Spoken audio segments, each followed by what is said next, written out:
Chapter 52, Nursing Care of the Child with a Traumatic Injury. A couple things we're going to talk about in this chapter. Head injuries, accidental poisonings, burn trauma are a few of the highlights from this chapter that we're going to discuss. This slide here you also have in your textbook on page 1644. Just kind of interesting to review, looking at the different age groups in the pediatric population and what are the most common types of accidents that you're going to see in children in those different age groups. You can see once we hit age 5 through age 18, motor vehicle accidents are the leading cause of accident and injury in that group. Motor vehicles are also in the 2 to 4 year age range as well. So certainly with a lot of these, the motor vehicle accidents, the bicycle accidents, we do think about head trauma, fractures as being some of the types of injuries that we might see with those accidents. And I thought this was just a good kind of summary, again, thinking about looking at 3 different body systems, respiratory, cardiovascular, as well as the nervous system, and thinking when we get a child who's had some type of trauma or injury, looking at those 3 body systems, what would be those key assessment points to make when we're first coming in contact with the child. And again, you also have the same picture or table in your textbook on page 1645. Talking a little bit about head trauma in terms of immediate assessment and management. Certainly some of the things we're going to think about are vital signs, checking neurostatus as well very frequently. Any changes in that could indicate hypoxia. We're certainly also, when we think head trauma, we can go back to previous chapters and think about looking for all of those things that may indicate increased intracranial pressure. Again, if we have any cerebral edema occurring, that's likely what we're going to start seeing are some of those signs and symptoms of increased intracranial pressure. Monitoring level of consciousness, the Glasgow Coma Scale also can be used to detect any changes in the child's condition. With skull fractures, again, a fracture typically caused if we've had some type of trauma to the head.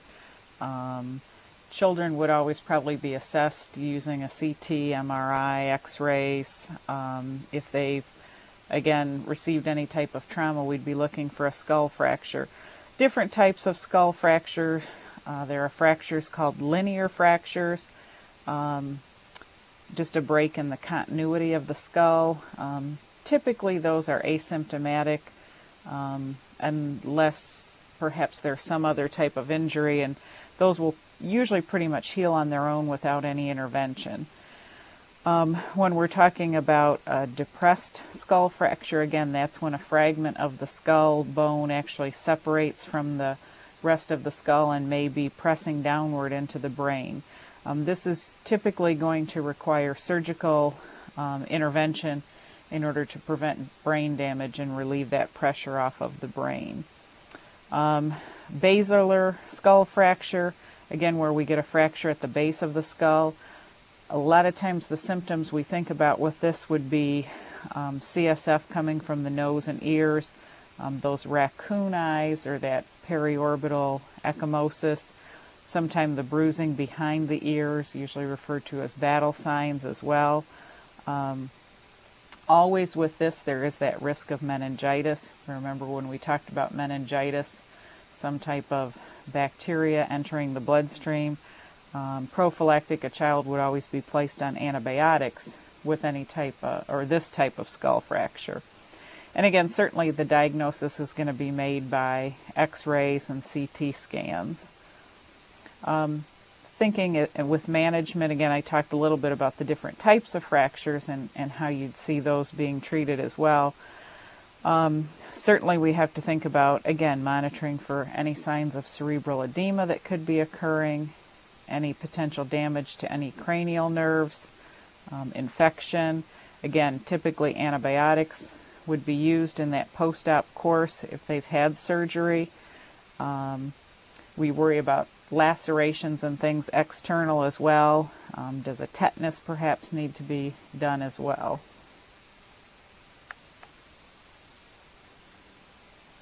This picture you do also have in your book on page 1648. And again, just as a kind of review, we've talked a lot in the past about the anterior fontanelle, and this is maybe a different view than you've had before. Again, just to kind of help put that in your mind as far as the location of the suture lines and the different bones in the skull.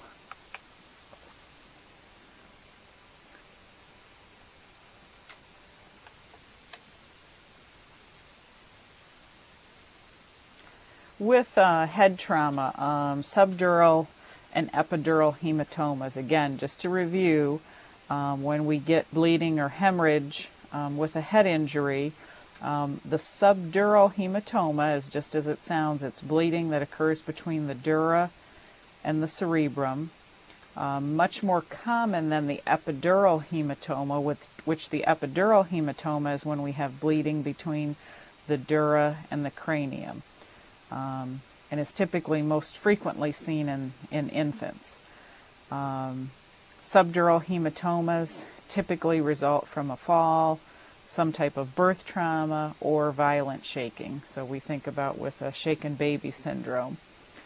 As far as, again, what symptoms might the child present with the subdural or epidural hematoma? Again, a lot of those signs and symptoms of going back to increased intracranial pressure. We may see seizures, vomiting, drowsiness, bulging fontanelles, irritability, or other personality changes, again with the older child. Increasing head circumference in infants as well. The older child may be complaining of headaches. And typically with this diagnosis is typically made by CT scan for that. If we think about management again, certainly monitoring the child's vital signs and level of consciousness. Small subdural hematomas may reabsorb, whereas larger subdural hematomas, that's when we might have to take the child to surgery for evacuation of that blood. And then certainly continuing in that post-op care again with neuro checks, monitoring vital signs, level of consciousness, those types of things.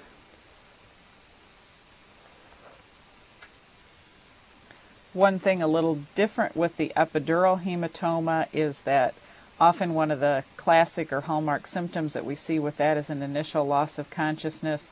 Then the child regains consciousness, then they lose it again. And then also the other symptoms that we talked about with the subdural hematoma, the irritability, headache, vomiting. If left untreated, this can be fatal. So again, evacuation through a burr hole or some type of craniotomy is typically required. You have some information on concussions as well, and you have a nice care map that starts on page 1651 and continues through page 1653. With a concussion, again, what might be some of the symptoms that you might see with the child? Possibly amnesia of the event, headache, nausea, depending on the degree of the concussion. Again, we may see as far as if there was any loss of consciousness with that event. Typically, as far as management for a child who's had a concussion, close observation for at least 24 hours in either the emergency room or possibly at home. If there was a loss of consciousness for greater than 5 minutes, or the child does have some amnesia with the event, they would probably be admitted to the hospital for more closer observation.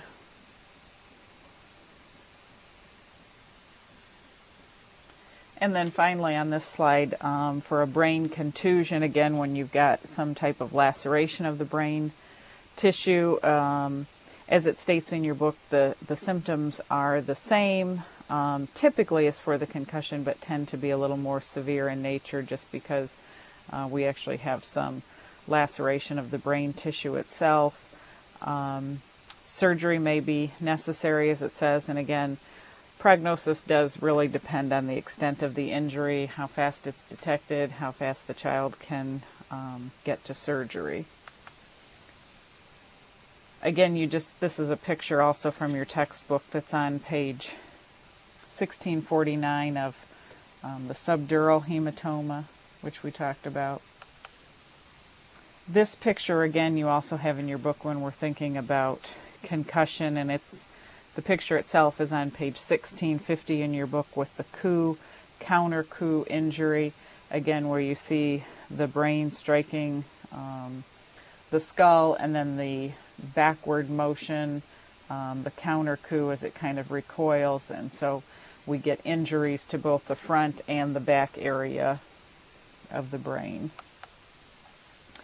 With poisonings, I have a couple things on the slide here. Certainly toddlers are the group that we think of as being most at risk for accidental poisonings.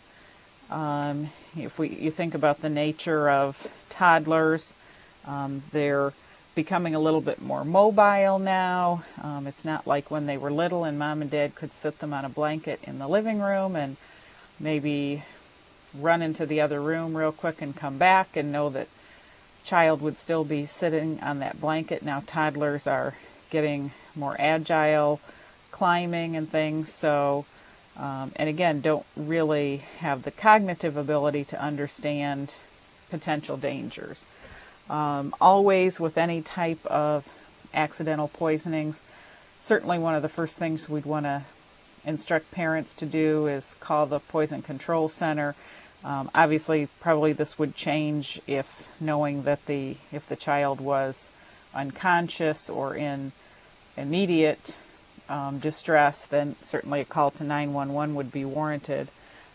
But before taking any other action, inducing vomiting, those types of things, which we'll talk about, a call to the Poison Control Center would be appropriate.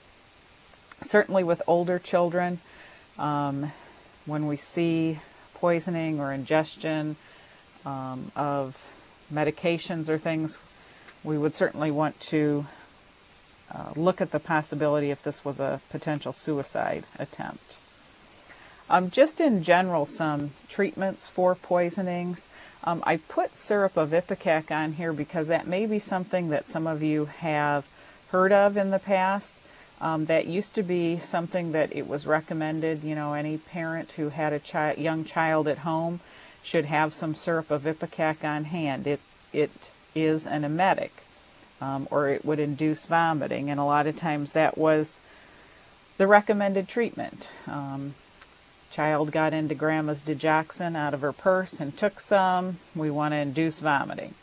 A few years ago, the American Academy of Pediatrics came out and said that they no longer were recommending syrup of ipecac be used as a treatment for accidental poisonings. It was found that children who got the syrup of ipecac and those that didn't get it following ingestion of some type of poison, the end result, really, there was no difference. That we could treat it in other manners. We do have to worry, especially in younger children, when we're giving things that are going to cause them to vomit. The risk for fluid and electrolyte imbalance is a little bit greater, so that becomes an issue as well. Something else that was happening, because this was something that you could buy over the counter, that there was some abuse with those who had eating disorders, is a way of purposely inducing vomiting, again related to eating disorders. So again, as your book states, the American Academy of Pediatrics no longer recommends that syrup of ipecac be used. One thing, again, thinking about in the emergency room, if you have a child who's come in with some type of accidental poisoning, gastric lavage. Basically, what is the gastric lavage doing? It's diluting and removing the toxin from the stomach. I put on your slide there 15 cc's, really probably should correctly put that as 15 mLs per kilo of body weight. That's if you're thinking about how much are we gavaging, that would be a general guideline in terms of the volume. How often are you doing that gavage? You're doing it until what you're putting in looks like what's coming back out. Activated charcoal is probably something that some of you may have encountered if you're working in the emergency department perhaps. What this activated charcoal does is it kind of combines with the poison to inactivate it. It can be given by mouth or by NG tube. It comes in a powdered form, again, that you mix with water. You have a pharmacology box on this on page 1659. Just the one kind of side note with activated charcoal is that it is, as it sounds, it's a charcoal-like substance. It's kind of a chalky, gritty, black substance that certainly if you're handed a glass of it doesn't look real appealing to drink, and good luck trying to get a young child to drink it. My personal experience has been I've always given this by NG tube. I've never really had a situation where someone that I was caring for getting activated charcoal could take it by mouth. I know that patients do take it by mouth, but NG is another option, so just to keep that in mind as well.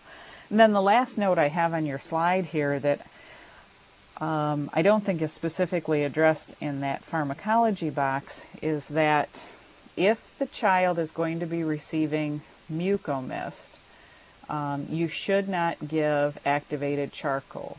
Mucomist is a drug that is given with Tylenol overdose to protect the liver.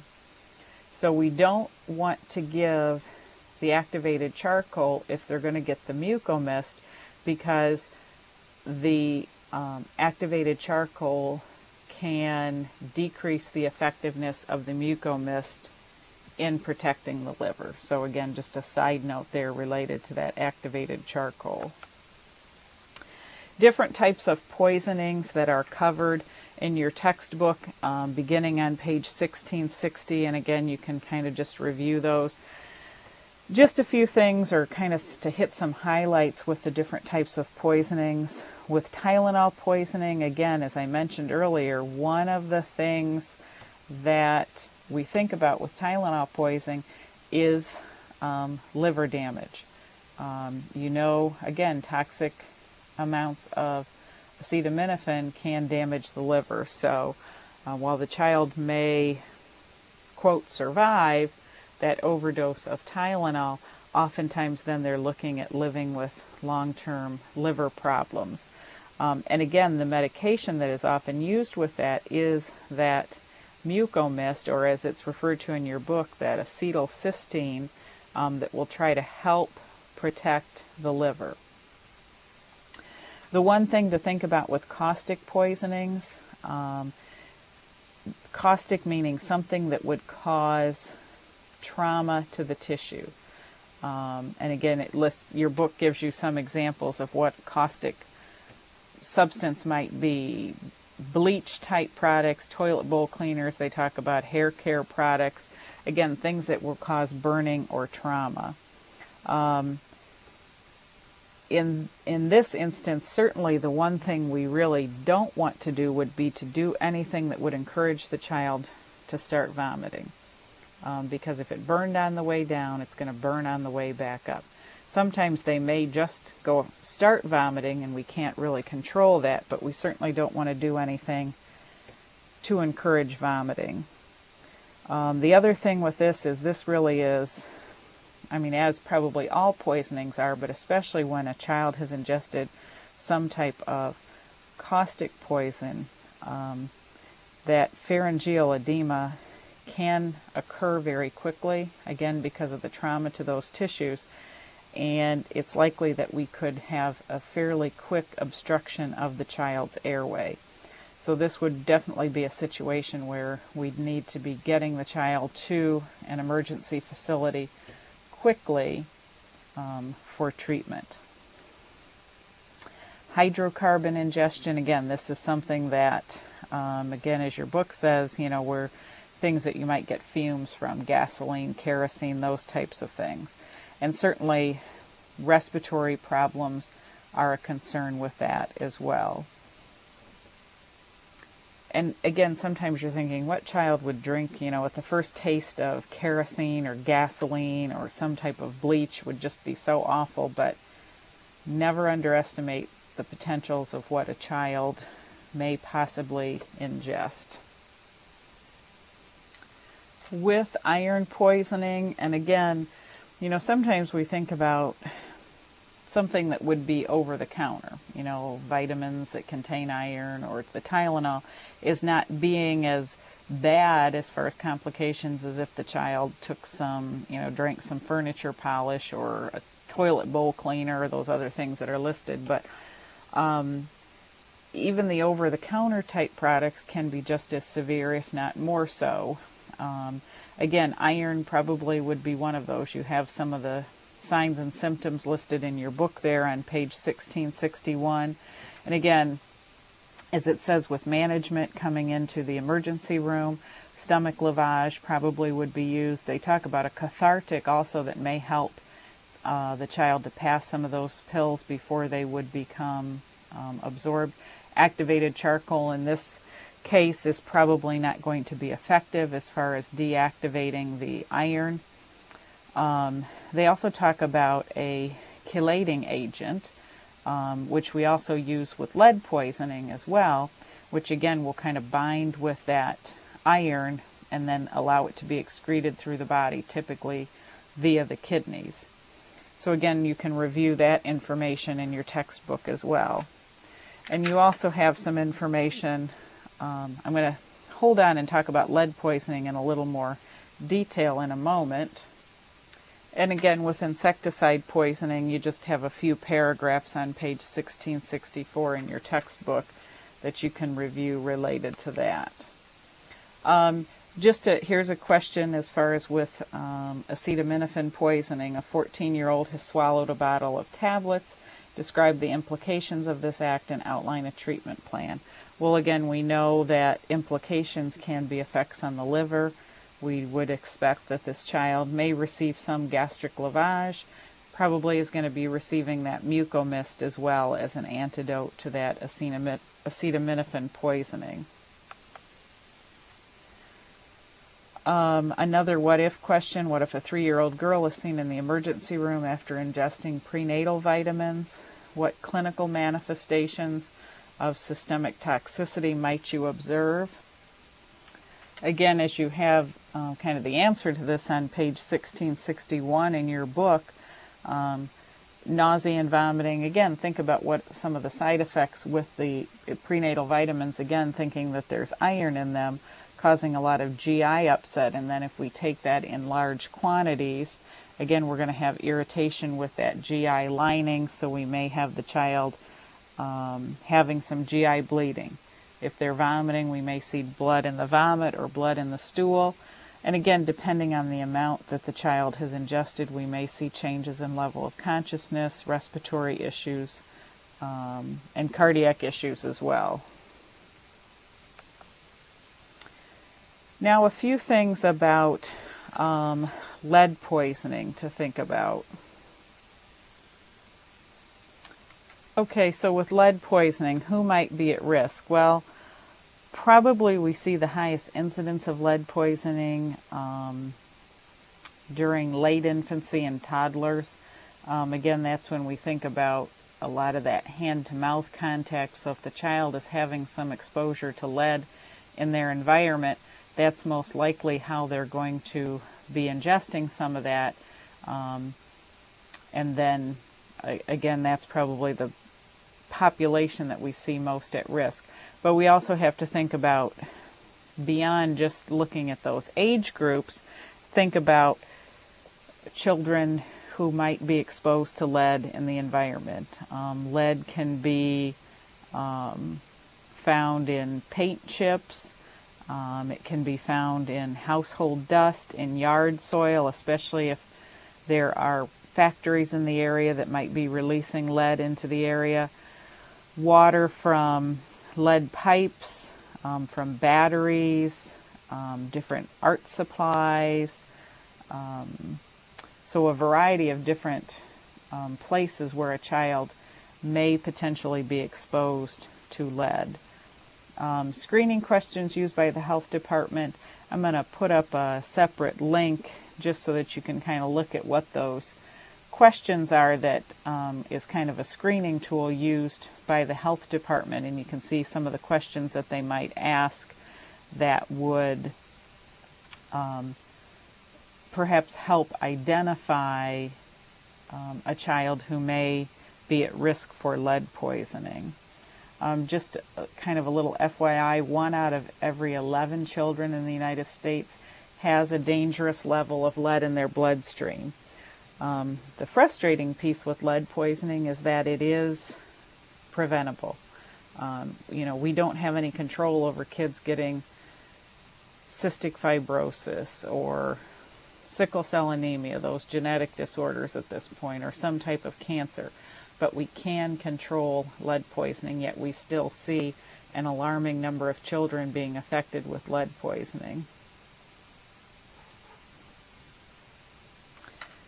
The worst case scenario with lead poisoning is that we're going to see permanent neurological damage, encephalopathy occurring. So again, prevention is certainly important for children's health. Thinking as far as therapeutic management and what might you see? Well, certainly testing, and you have testing can be done just with a simple blood stick, and then depending on the level of lead in the child's body, what would be the recommended action. And you have a chart on, it's table 52.3 on page 1663 that outlines what a child's blood level would be as far as what class they would be in, and then you can see what the recommended action is. And you can see once we get up to that class 4, or starting at about that 45 range, that's when we want the chelating therapy and environmental remediation to occur. That certainly is one of the keys, is that if we're seeing that a child has been exposed to lead, common sense tells us, well, let's try to eliminate that potential exposure. If a family is renting a home, by law, their landlord should be removing any lead-based paint that exists in the building, other exposures to lead. Of course, then the problem becomes how fast does that process really happen? How much is it identified or monitored? That probably gets into a whole nother issue as well.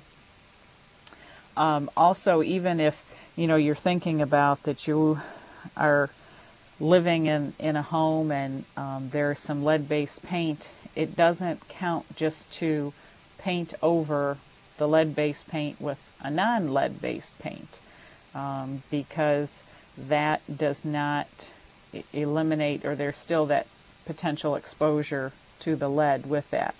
Your book, I think, talks about maybe you could put some like a paneling or something over an area that was painted with lead-based paint. That would be a better solution as far as minimizing the chance of exposure.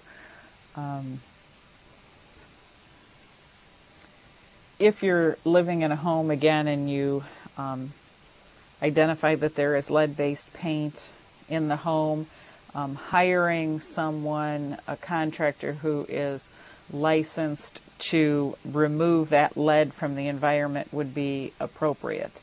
Trying to remove it, with your own renovations or whatever, it can create a lot of dust, and again, that dust getting on things in the environment that the child may potentially be exposed to.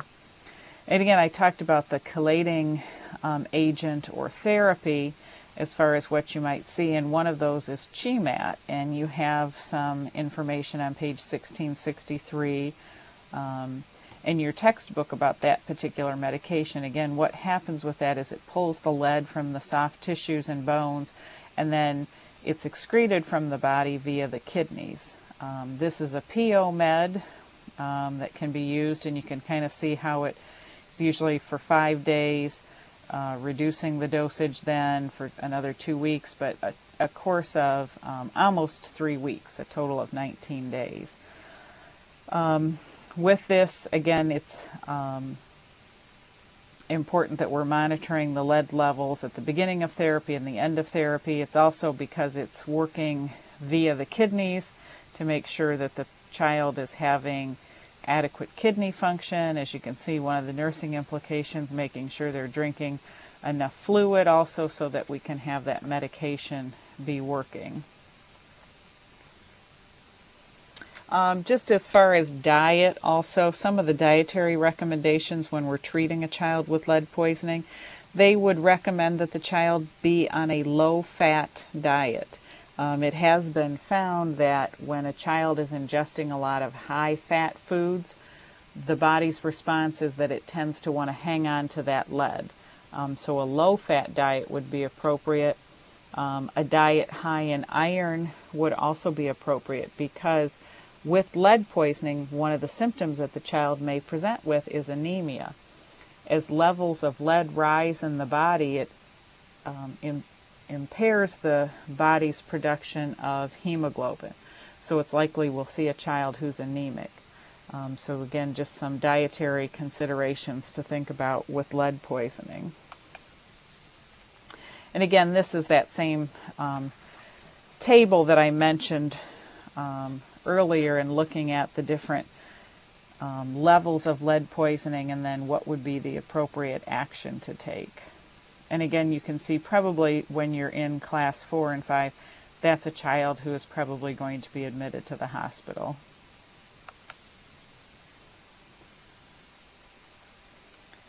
The last topic from Chapter 52 is burn trauma. And I know in your med-surg classes you have had information on burns, and a lot of this you may find as a review. Certainly one of the things that comes to mind first in thinking about what would be some differences in burns between a child and adult, one thing you probably remember from talking about burns with adults is using that rule of 9s to determine the percentage of body surface area burned. That rule of 9s does not work in children because their body proportions are much different. You have some extensive pictures on page 1669 in your textbook that kind of show, looking at an infant versus a young or a school-age child, how we could kind of determine the extent of burn injuries. I certainly wouldn't worry about memorizing that in terms of the different values for the infant as far as percentage of body surface area or that of the 5 to 9-year-old. But again, just kind of review that and be aware that, again, that rule of 9s isn't going to work with that younger child, and you know what's the rationale for having to use a different system, again, because of the different in-body proportions. Again, you can review the depths of the burns in terms of superficial partial thickness, again, or sometimes referred to as a first-degree burn, where we just have the epidermis being affected. Second-degree burns where we have partial thickness, where it's the epidermis and some of the dermis. The deep partial thickness, again, where destruction of the epidermis and dermis as well. And then the third degree or full thickness burns, where it's the epidermis, the dermis, and underlying tissue, that then we may be getting into muscles and tendons and those things. Certainly with severe burns, we think of other systemic involvement, respiratory compromise, burn shock, hypovolemic shock, again, when we get more than probably 15 to 20% of our total body surface area. Problems with infection and sepsis, certainly as well. Treatment when we're thinking about more moderate and severe burns. You have information about that treatment with those moderate severe burns, kind of starting on page 1670 and then continuing over to 1671 and beyond. But again, just to think about some of the major categories that we think about with burn injuries. Certainly promoting circulation, especially to those areas distal to the affected area, preventing infection, promoting wound healing, maintaining integrity of that skin graft if that's something that's been included as a part of the treatment. Pain is certainly a big issue as well. Hydration status, nutrition, encouraging physical functioning with range of motion and mobility, minimizing scarring, certainly emotional support to the child and their family. Again, this comes from your textbook as well. I believe it's on page 1669. Again, just looking at the different levels or severities of burns, the tissues, what the appearance would be, and again then some examples of how those different burns may occur. And again, this also I refer to as instead of using that rule of nines with infants and younger children, this would be how percentage of body surface area involved or burned would be calculated.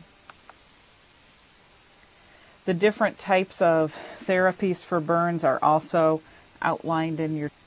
That information starts on page 1674 in your textbook, starting with topical therapy, the Sylvadine ointment. I would guess a lot of you have probably had some experience with this in your clinical settings or work settings with the drug, again, to try to minimize infection with some type of burn, eschorotomies, debridement, and grafting. Again, I'm sure you've had some of this information from your adult health classes as well, but certainly worth reviewing. I believe you also have some information on burns on that ATI DVD as well that you may find helpful in just kind of reviewing that material.